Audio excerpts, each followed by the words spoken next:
ఉత్తరాంధ్రను వైఎస్ఆర్సీపీ అభివృద్ధి చేయలేదన్న లోకేష్ వ్యాఖ్యలపై విమర్శలు వెలువెత్తుతున్నాయి.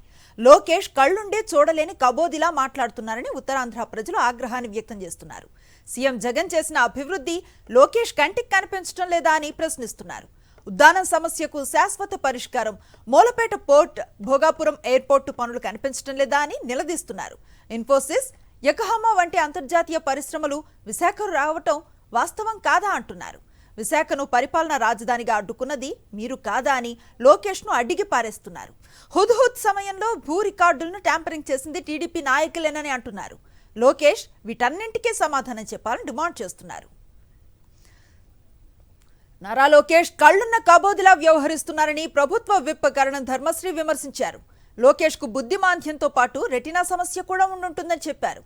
ఉత్తరాంధ్రలో శరవేగంగా జరుగుతున్న అభివృద్ధి పనులు వారికి కనిపించడం లేదా అని ప్రశ్నించారు. ఎన్నో కొత్త పరిశ్రమలతో పాటు ఉన్నవి కూడా విస్తరిస్తున్నాయని చెప్పారు.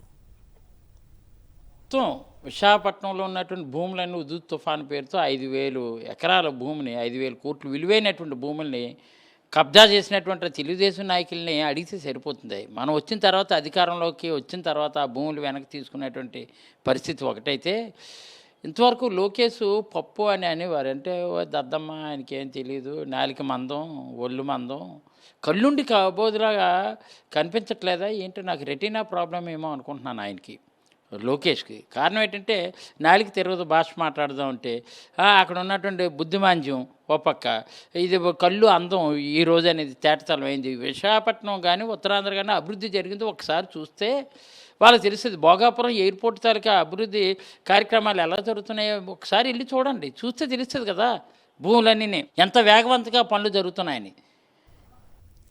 లోకేష్ జీవితంలో ఎమ్మెల్యే కాలేడన్నారు మాజీ మంత్రి వెల్లంపల్లి శ్రీనివాస్. మంగళగిరిలో గెలవలేని లోకేష్ దొడ్డిదారిన మంత్రి అయ్యాడన్నారు. అలాంటి వ్యక్తి కూడా సీఎం జగన్ కు సవాలు విసురుతున్నాడంటూ ఎద్దేవా చేశారు.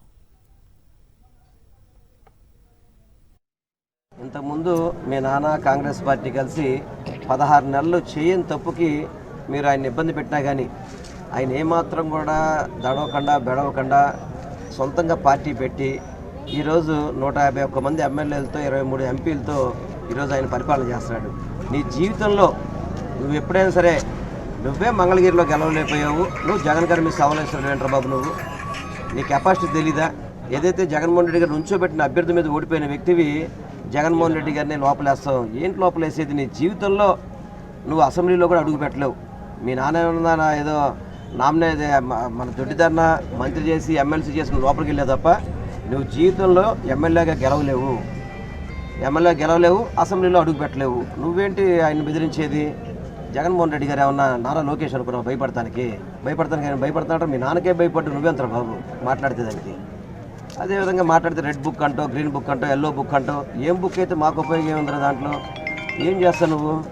అధికారులను బెదిరిస్తున్నావు, ఏదో పార్టీ నాయకులను బెదిరిద్దామని ప్రయత్నం చేస్తున్నావు.